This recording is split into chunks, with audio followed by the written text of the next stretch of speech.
Bon, Eden, titulaire demain. Vous saviez, quand c'est la dernière fois que vous avez été titulaire avec les Diables? Ça remonte, hein? Ouais, novembre 2019. Et votre dernier but, vous savez où vous l'avez marqué avec les Diables? À Saint-Pétersbourg. Ouais. Bah voilà, ça va être les bonnes sensations. Ouais, ouais. Non, en plus le premier match, on a joué là-bas, j'ai pu jouer, enfin pas beaucoup, mais j'ai pu avoir quelques minutes. Le dernier contre le Danemark, encore un peu plus de minutes. Et donc là, voilà, j'espère être bien physiquement pour pouvoir enchaîner un peu plus. Justement, quelles sont les sensations? Ça va, ça va. Franchement, bien. Là, je fais une bonne semaine d'entraînement sans douleur. Donc voilà, j'espère juste confirmer ça demain. Oui, justement, c'est rare. C'est devenu rare pour vous, une semaine d'entraînement sans douleur? Non, non, parce que je me suis pas beaucoup entraîné en fait.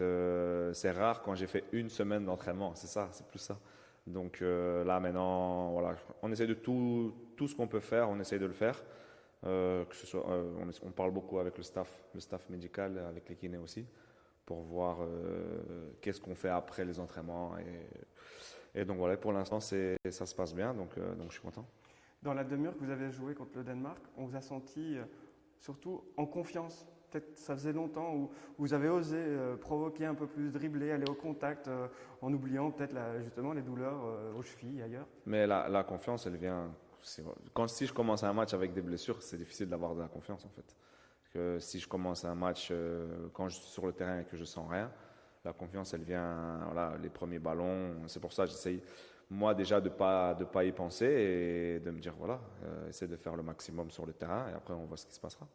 Oui, justement, cette première mi-temps que vous n'avez pas joué au Danemark, vous l'avez vécu comment sur le côté? Bah, quand on est sur le côté, on a envie d'être sur le terrain, tout simplement. Surtout quand on voit que l'équipe, ça tourne pas. Mais voilà, on a bien réagi en deuxième mi-temps et c'est ce que font les grandes équipes. Quand on va pas à chaque fois gagner les matchs 3-4-0, jouer pendant 90 minutes très très bien. Il y a des matchs où on va jouer un peu moins bien, comme on l'a fait le dernier match. Mais à la fin, on gagne le match, donc il faut retenir le positif. Quelle autre équipe de l'Euro vous a impressionné?